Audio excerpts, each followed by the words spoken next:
After my grandparents died in a car crash, their lawyer revealed I was the sole heir to their $26 million estate.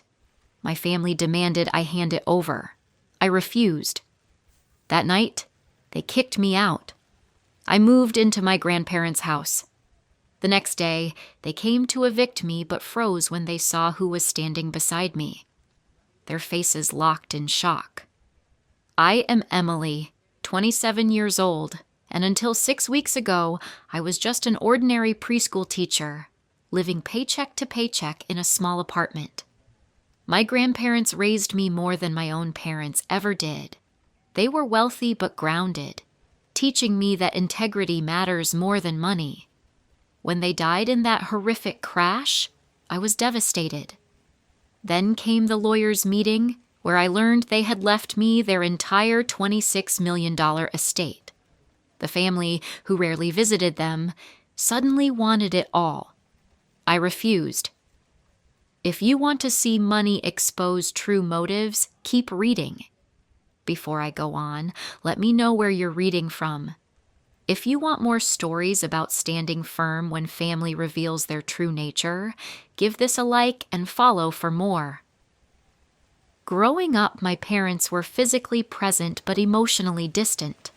My father, William, worked 60-hour weeks climbing the corporate ladder, while my mother, Catherine, focused on networking with elite social circles.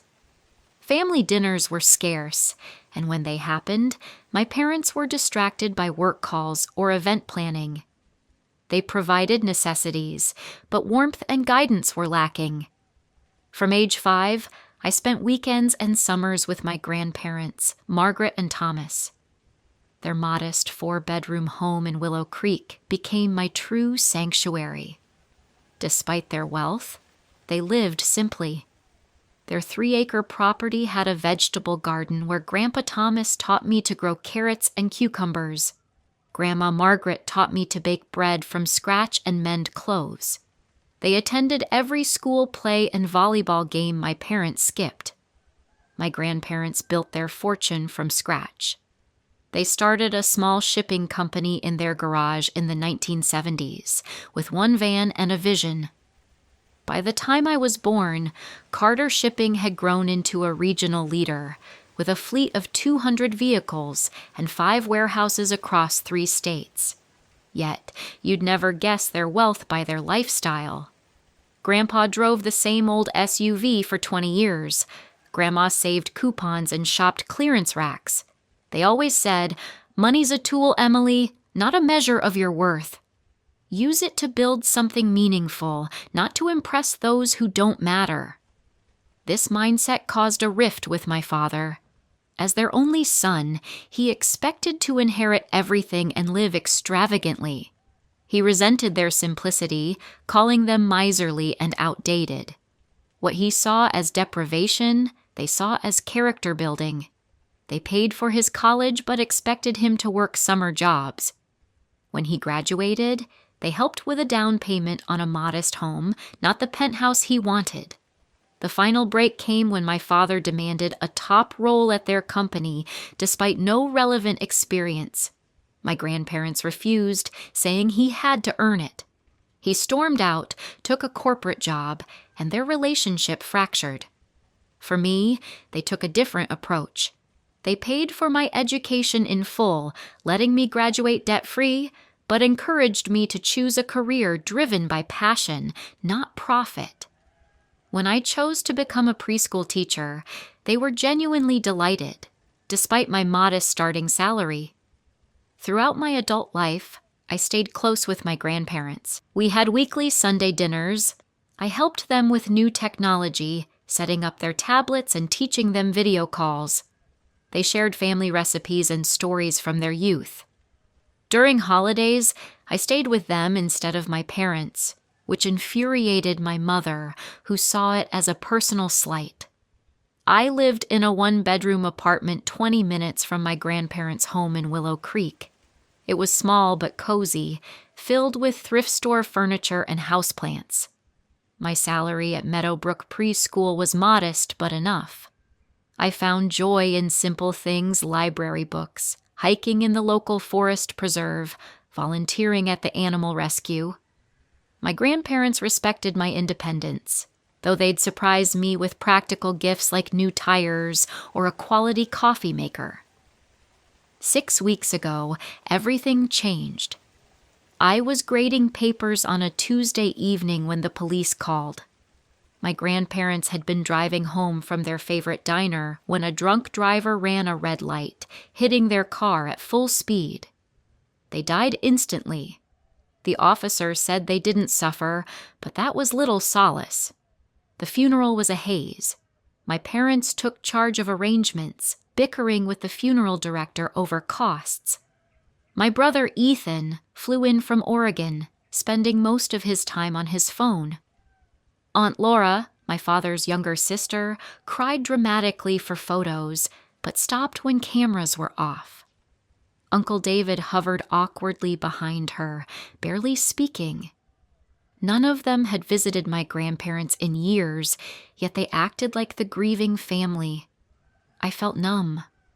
The two people who truly understood me were gone.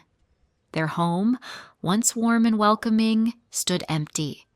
I couldn't bear to enter after the funeral, returning instead to my apartment, taking bereavement leave from school, and trying to navigate my new reality. 2 weeks later, I got a call from James Whitaker, my grandparents' attorney, requesting that I and my immediate family attend the reading of their will. Little did I know how that meeting would unravel everything I thought I knew about my family. The morning of the will reading was gray and rainy, mirroring my mood. I arrived at Whitaker and Associates 15 minutes early, wearing a simple black dress and carrying the umbrella Grandma Margaret insisted I keep in my car. The office, in a converted craftsman home in downtown Willow Creek, had warm wood paneling and leather chairs. James Whitaker greeted me with a kind handshake. In his 60s, with gray hair and gentle eyes behind round glasses, he'd been my grandparents' attorney and friend for over 30 years. "I'm so sorry for your loss, Emily," he said softly. "Margaret and Thomas were remarkable people. I'll miss our bridge games and her cinnamon rolls." His sincerity made my eyes sting. "Thank you," I said. "They spoke fondly of you, too."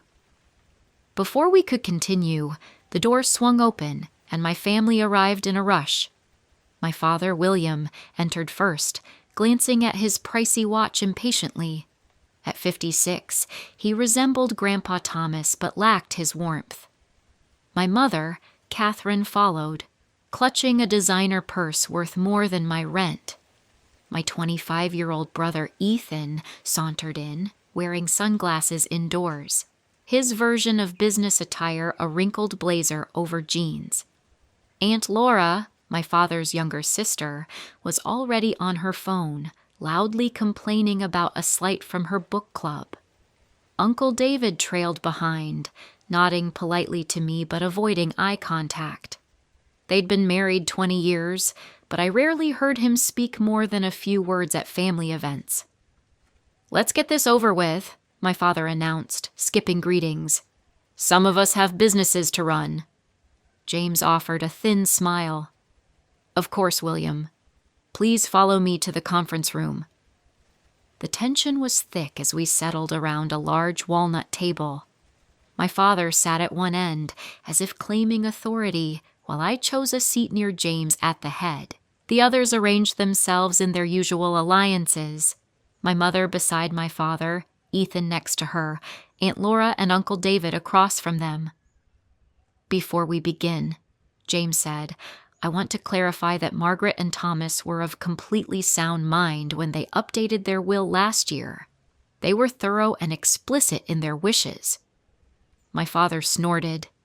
"Just read it, James. Dad built the business. I'm his son's standard procedure." James ignored him, opening a leather portfolio. He adjusted his glasses and began.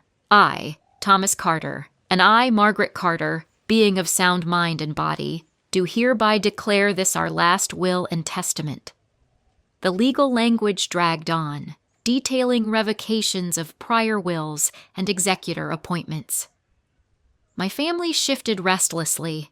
Finally, James reached the key section. We hereby bequeath our entire estate, including but not limited to all cash assets, totaling approximately $8 million. Our investment portfolio, valued at approximately $12 million. All real estate holdings, including our primary residence, valued at $5 million, and our 25% ownership stake in Carter Shipping, valued at approximately $1 million, to our beloved granddaughter, Emily Rose Bennett. The room fell silent. I stopped breathing, certain I'd misheard. James continued, We specifically and intentionally make no provisions for our son William Carter, our daughter-in-law Catherine Carter, our grandson Ethan Carter, our daughter Laura Hayes, or our son-in-law David Hayes, as we have provided for them during our lifetime, and have made our reasons clear to our attorney. Let me see that, my father shouted, standing so fast his chair tipped over.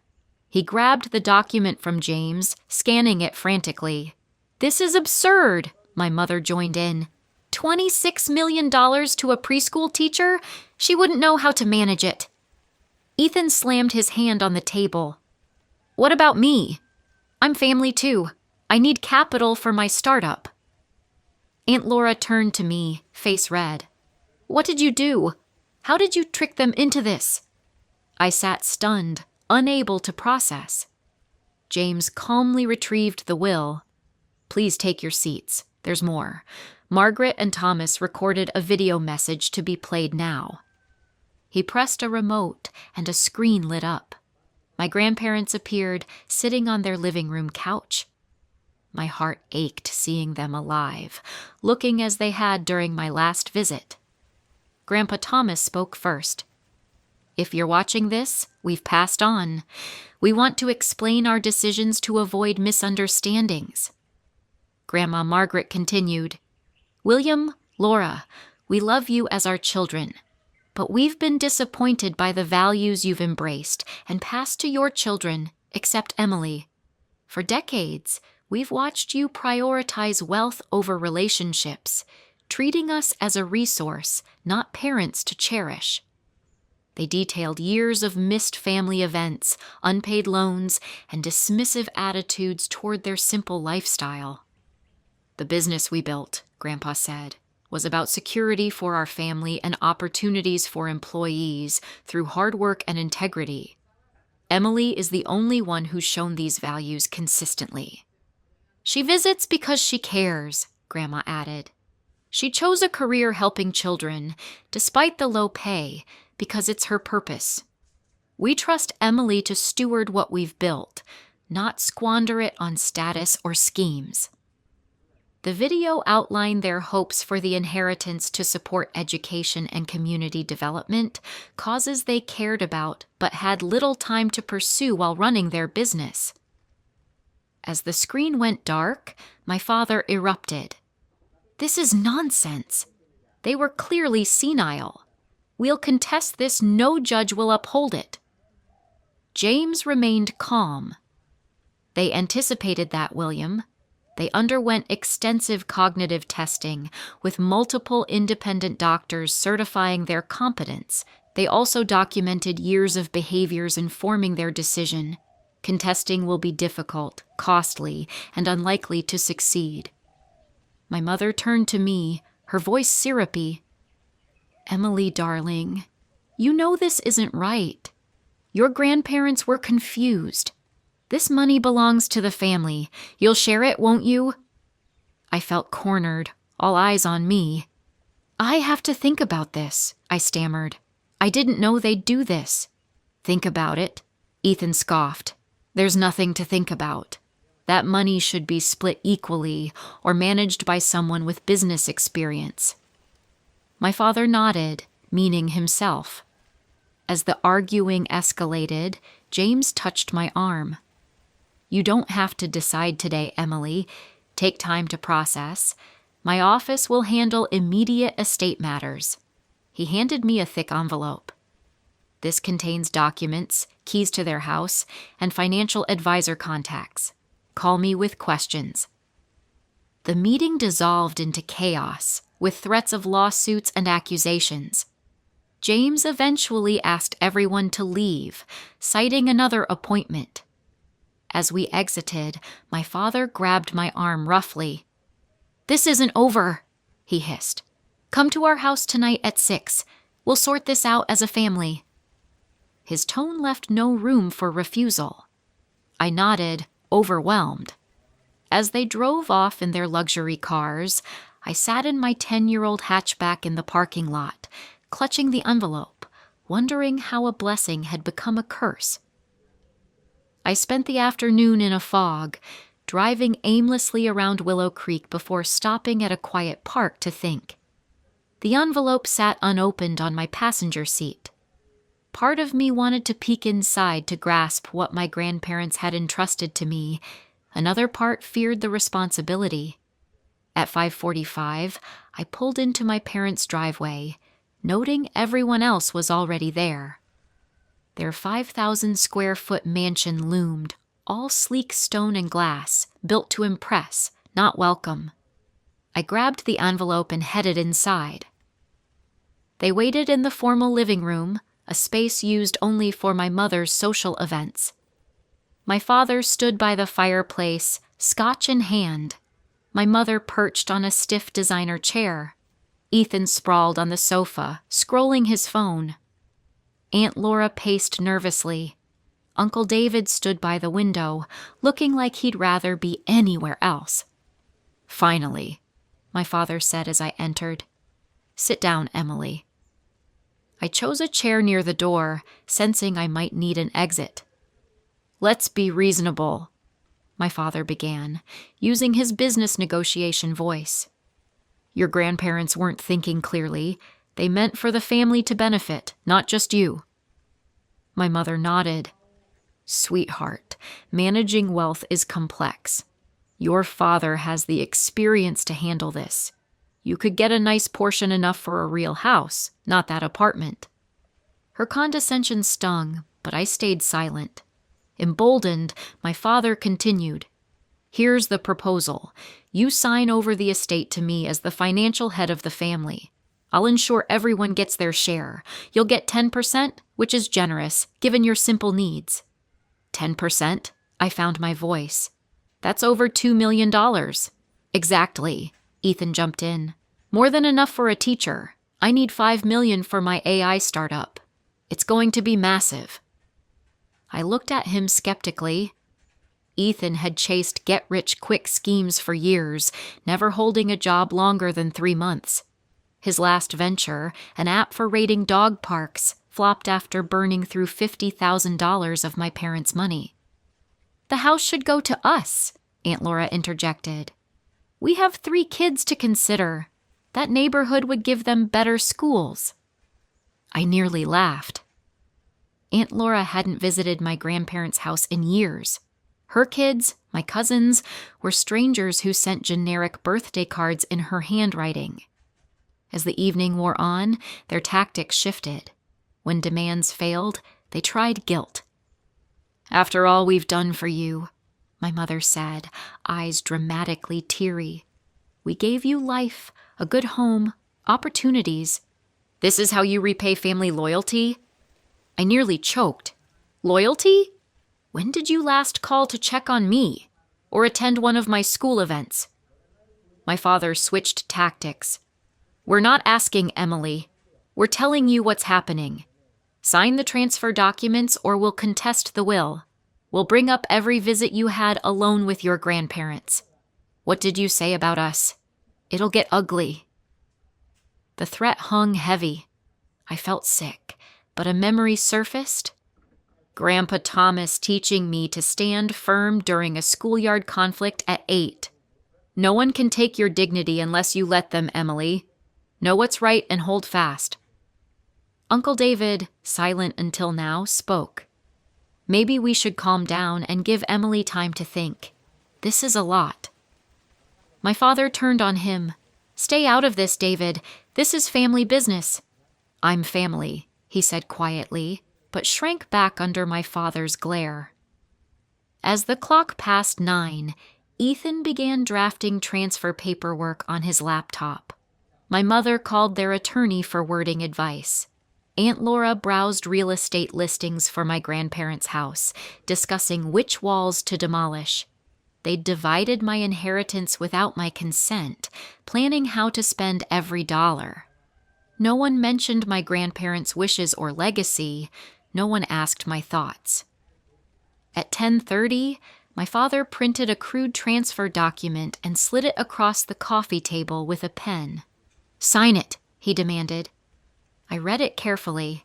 The language was broad, signing away all my rights to the estate in exchange for a percentage to be determined later at my father's discretion. I set it down and took a deep breath. "No." The room went silent. "What did you say?" my father asked, voice low. I said no. I won't sign this or anything like it. My grandparents trusted me with their legacy for a reason. I'll honor that trust. My mother launched into a rant about ingratitude. Ethan hurled insults. Aunt Laura sobbed about her kid's future. I sat still, the word no becoming my shield. Finally, my father slammed his glass down, cracking it. "Enough!" he roared. "I told Dad you couldn't be trusted. You manipulated them, just like you're manipulating us with this innocent act." He pointed inches from my face. "Sign the paper and stay family, or take your inheritance and consider yourself disowned. You can't have both." I searched their faces for any trace of love or understanding. There was none. In that moment, I realized they'd never seen me as family, just a means to an end, a source of money. "I'm not signing," I said, standing. "I'm sorry you feel this way, but I have to respect what Grandma and Grandpa wanted." "Get out of my house," my father snarled. "Pack your things and leave tonight. You're no longer welcome." "I live in my own apartment," I reminded him. "I have for years." He laughed coldly. "The apartment we co-signed because your teacher's salary couldn't qualify? Check your lease, Emily. We own that building through an investment company. Consider your lease terminated." My stomach sank. He was right. When I couldn't qualify for the apartment, they'd offered to help. I hadn't known they owned the building through a shell company. "You have 30 minutes to pack essentials," my mother said, checking her watch. "The locks change tomorrow." I stood frozen. They were making me homeless over money they hadn't earned. "Clock's ticking." Ethan smirked. "Better hurry, sis. 26 million won't keep you warm tonight." 30 minutes isn't long to pack a life. I moved on autopilot, grabbing clothes, toiletries, documents, and a few sentimental items. My mind spun. How could money turn my family into strangers? My father stood in my bedroom doorway, arms crossed, watching like a guard, ensuring I didn't steal. "You were never really part of this family," he said as I packed. "Your mother and I were going to divorce before she got pregnant with you. You were the obligation that kept us together." The cruelty staggered me. I'd always felt unwanted, but hearing it so bluntly was different. "We've wasted enough time and money on you," my mother added, appearing in the doorway. "Private school, braces, summer camps, those violin lessons you were awful at. This is the end of our investment." Investment, not love. Ethan leaned against the wall, smug. "You'll regret this when you're alone. That money will run out, and you'll come crawling back. We'll remember you chose cash over family." I zipped my last bag, fighting tears. I wouldn't cry in front of them. "Is that everything?" my father demanded. I looked around the room I'd had since childhood, though I'd rarely stayed since college. Violin trophies, my framed diploma, bookshelves, photo albums, so much left behind. "I can come back for the rest," I said. My father laughed. "There won't be a later. Whatever you leave goes to charity or the trash." The finality hit me. They were erasing me over money they hadn't earned. I grabbed Grandma Margaret's quilt from the bed, stuffing it into my overflowing bag. I wouldn't leave that. With 3 bags over my shoulders and 1 in hand, I headed downstairs. No one helped. At the front door, I turned back. My family stood in a line, faces showing anger, disappointment, smug satisfaction. "You might have money now," my mother said, "but family is forever. You'll realize what you've thrown away." "I'm not the one throwing away family," I replied quietly. "You are." I walked out into the cool night air. The door slammed behind me. Standing by my car, the weight of everything hit. I was homeless. My apartment was gone. My family had disowned me. In hours, I'd gained millions but lost my flawed support system. I sat in my car and let the tears come, streaming down as I gripped the wheel, sobbing until my body shook. I cried for my grandparents, whose absence felt sharper than ever. I cried for the family I'd hoped for but never had. Mostly, I cried for myself, adrift in a changed world. After what felt like hours, but was likely minutes, I wiped my eyes and started the car. Hotels required credit cards I didn't have. Friends were an option, but explaining at midnight felt impossible. Then I remembered the envelope from James. Inside were keys with a familiar daisy-shaped keychain. Grandma Margaret loved the keys to their house. Now mine. The 20-minute drive to their Willow Creek neighborhood was a mix of comfort and terror. I'd avoided the house since the funeral, unable to face its emptiness. The porch light glowed, likely on a timer Grandpa set. I sat in the driveway gathering courage. Finally, I grabbed 1 bag and approached the door, key shaking in my hand. The house smelled the same Grandma's lavender potpourri and Grandpa's furniture polish. I flipped on the lights, half expecting their voices from the kitchen. The silence was crushing. I went to the guest room I'd always used, dropping my bag on the bed. Everything was as I'd left it after my last visit a month before the crash. A novel on the nightstand, bookmark in place, fresh towels on the dresser, folded by Grandma for my next stay. The thoughtfulness undid me. I sank onto the bed, crying until exhaustion took over, falling asleep fully clothed. Morning brought disorienting sunlight. For a moment, I expected to smell coffee and hear Grandpa's off-key humming. Reality hit with the silence. They were gone, and I'd inherited their fortune and their enemies, my own family. My phone was flooded with overnight texts and missed calls, mostly from my parents, alternating threats and fake reconciliation. "We can work this out if you're reasonable," my mother wrote. My father was blunt. "You have 24 hours to reconsider before we file suit." Ethan's text chilled me. "Enjoying the big empty house?" Not for long.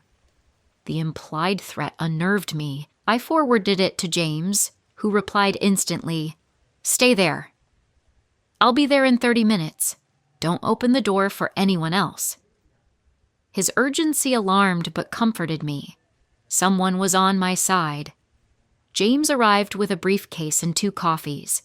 I ushered him to the kitchen, sitting at the breakfast nook my grandparents used for casual meals. "First things first," he said, sliding a coffee over. "Your family's contacted 3 attorneys about contesting the will. I anticipated this and prepared countermeasures." He pulled out documents, including a deed to a cottage 20 minutes outside Willow Creek. "Your grandmother bought this 5 years ago as an investment, kept in a separate trust for you. William doesn't know. You have a place to go if needed." Relief flooded me. I wouldn't be homeless, but hiding while my family circled like vultures didn't sit right. "There's more," James said. "You're not alone. Your grandparents had loyal friends who understood your family's dynamics." A knock came at the back door. James smiled. "That's Miguel." Miguel? The name rang a bell. Miguel Torres. James explained. Your grandparents' estate manager and handyman for 15 years. He lives in the guest house out back. I opened the door to a man in his early 50s, with salt and pepper hair and warm eyes, holding his cap respectfully. Miss Emily, he said. I'm so sorry about your grandparents. They were wonderful. I saw your car this morning and wanted to check if you needed anything. His kindness nearly broke me. Thank you, Miguel. I'm overwhelmed, honestly. He nodded. Mr. Thomas and Mrs. Margaret worried about that. They asked me to look after you if anything happened. The house and grounds are maintained. I've been keeping watch. James invited Miguel to join us. Over the next hour, Miguel shared stories about my grandparents, painting a picture of two people respected and loved by those who worked for them, not just their entitled family. Your father and brother, Miguel said carefully, came here after the funeral when no one was around. They took things: watches, jewelry, electronics. I have it on security cameras. My stomach tightened. My father had installed a security system years ago, supposedly for their safety. I'd forgotten about the cameras. Miguel shook his head. They didn't know Mr. Thomas had me upgrade the system last year. He didn't trust the old one your father installed too many blind spots. James made a note. That footage could be useful if they pursue legal action. There's more, Miguel said. Mrs. Margaret kept detailed journals documenting family interactions. They're in her study. I followed Miguel to Grandma's small study off the hallway. A bookcase held dozens of leather-bound journals, meticulously dated. Miguel handed me one. This mentions when your father asked for money last year for an investment. I opened it, recognizing Grandma's neat handwriting. May 20th, William visited. First time in 8 months. Didn't ask about our health. Pitched a real estate deal needing $250,000. When Thomas refused, he got hostile, accused us of favoring Emily, said we were foolish to trust her, claiming she only visited for inheritance. Couldn't be more wrong. Emily never asks for money, doesn't know our wealth. Brings meals every Sunday, stays to talk. William left without touching his tea. Thomas was upset after. Entry after entry detailed similar interactions, my father demanding money, Ethan pitching wild business ideas, my mother making snide remarks about their simple lifestyle. My visits were described with warmth. Small gifts I brought, conversations, help around the house. Grandma saw me in a way my parents never did. The doorbell rang.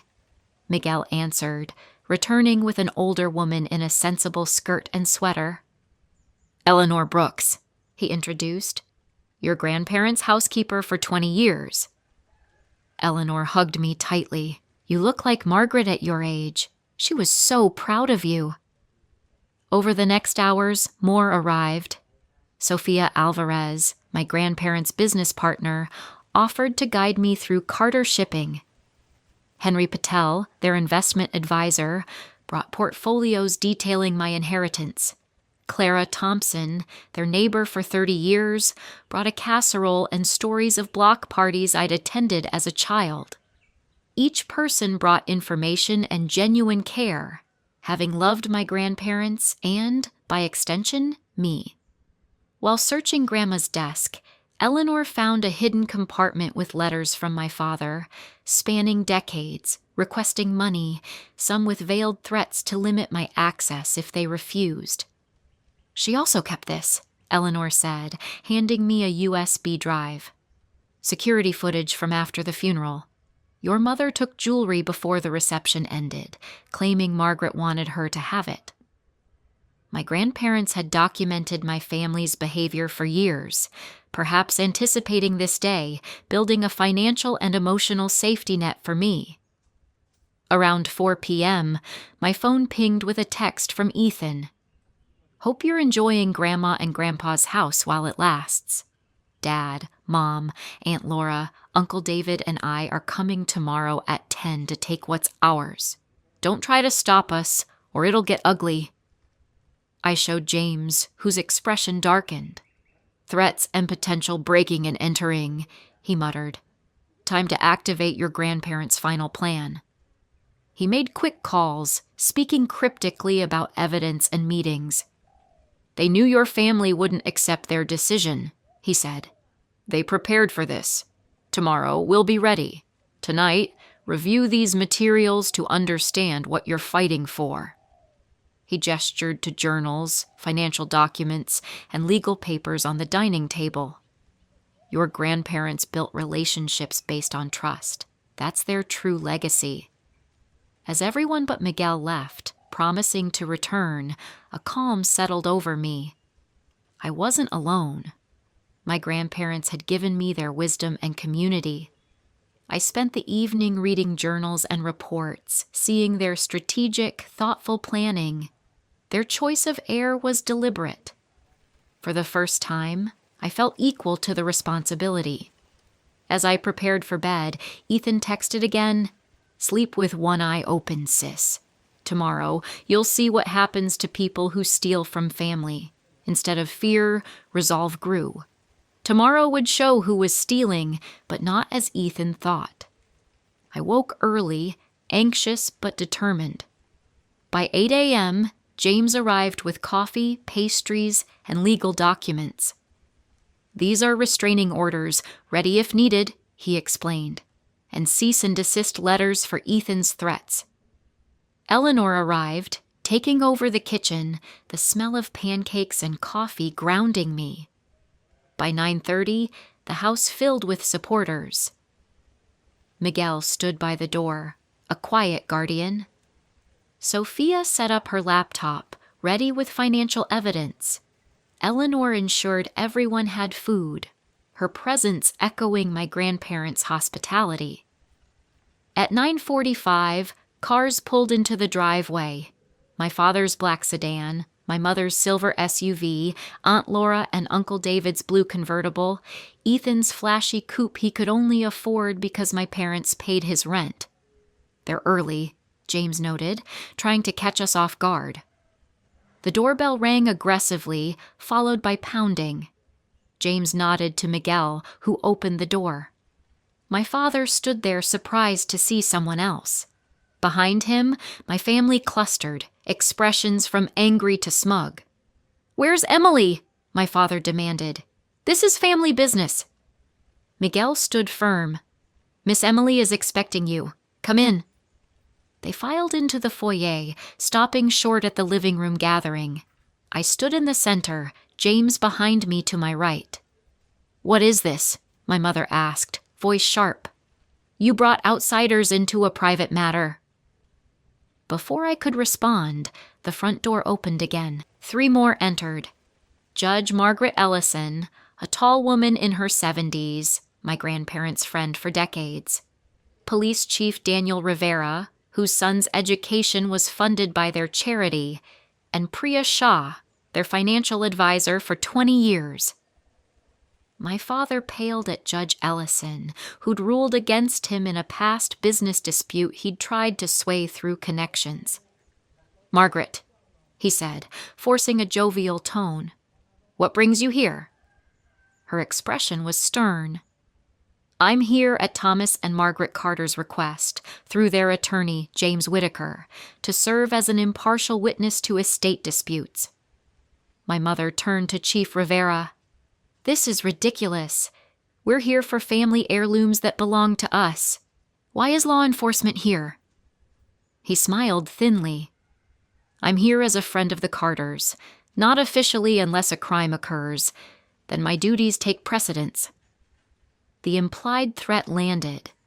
The back door opened and 6 more entered, forming a semicircle behind me, longtime Carter shipping employees who'd known my father since childhood and seen his shift to entitlement. "You've got to be kidding," Ethan muttered. "This is supposed to intimidate us?" I stepped forward, drawing strength from the support. I know why you're here. You think you're entitled to my grandparents' estate, despite their wishes. You think you can bully me into giving you what you want. My father's face hardened. Those old fools were manipulative. We're here to fix that injustice. Priya Shah spoke up.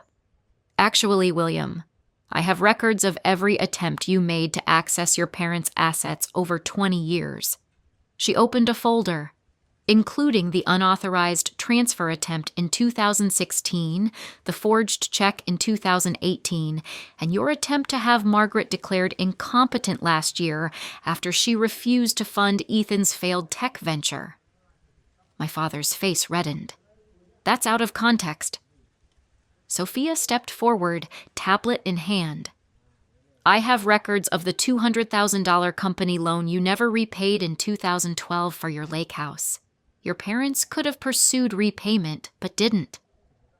One by one, my grandparents' allies presented evidence of my family's attempts to extract money, contrasted with their absence from their lives.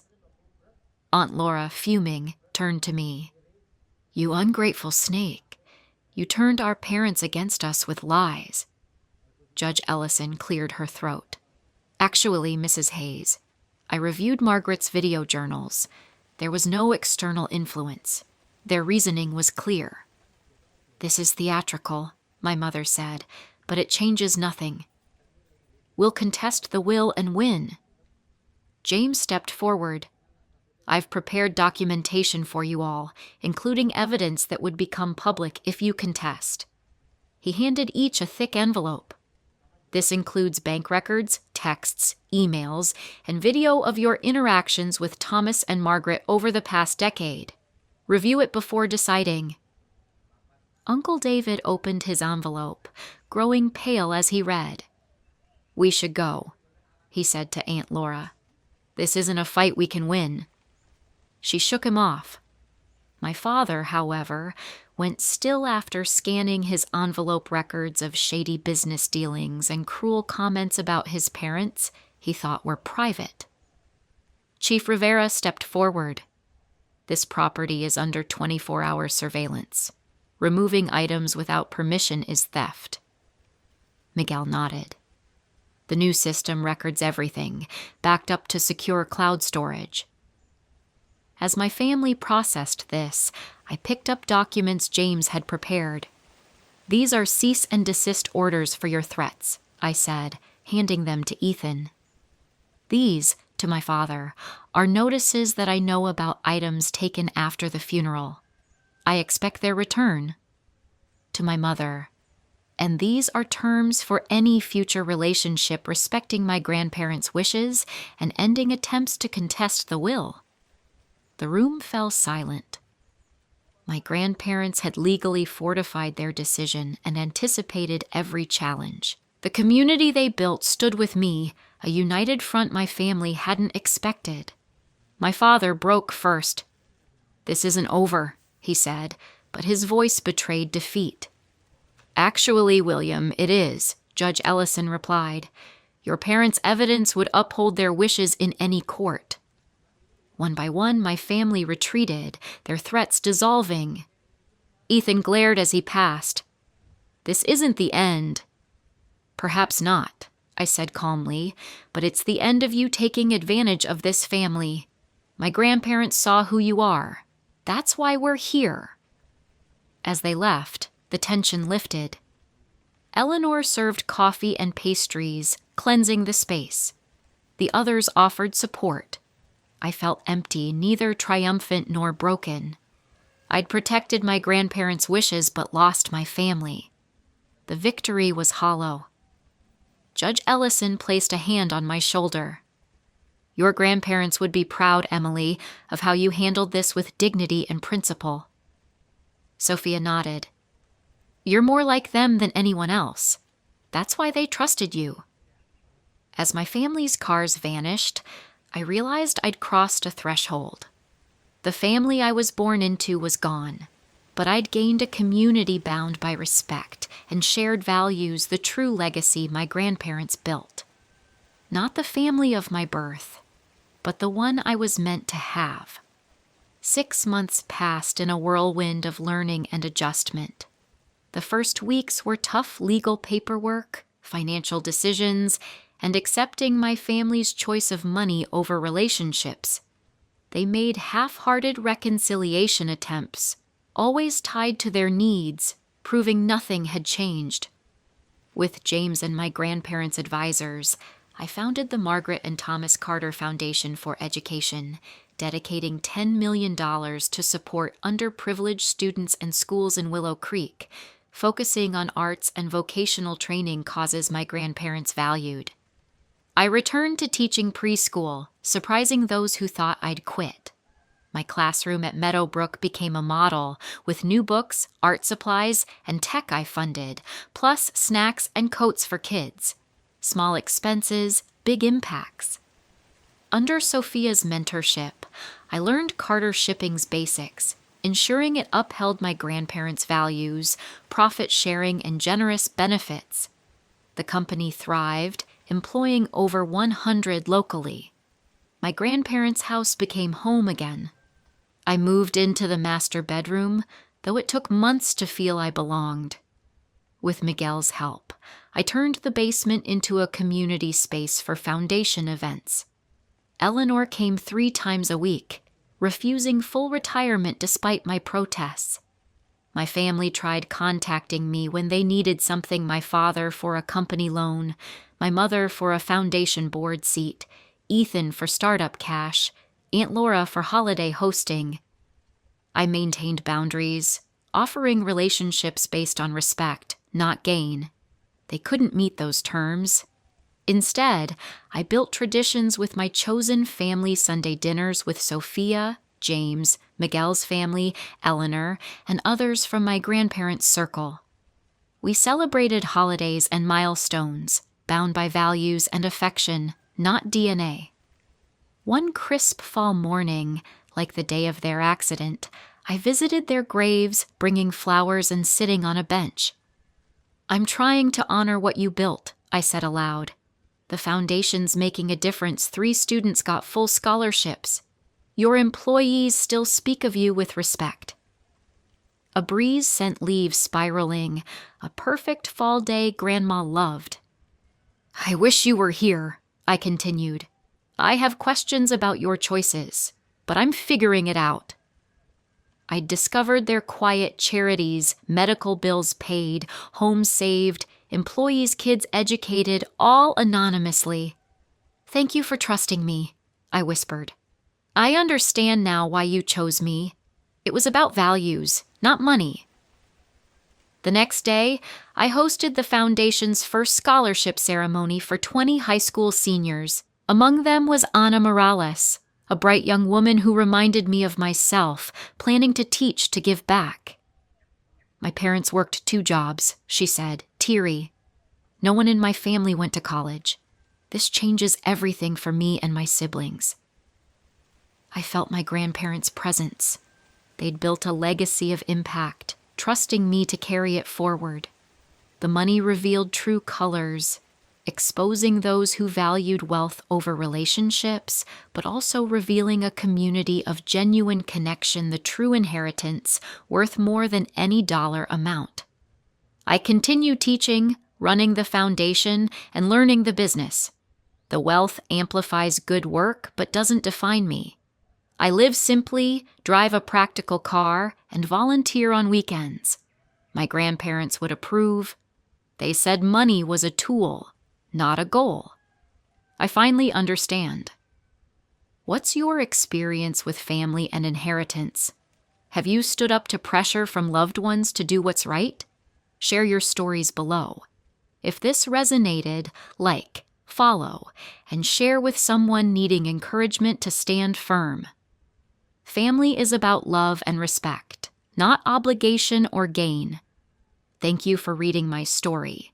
May you find strength to honor your values, whatever challenges come.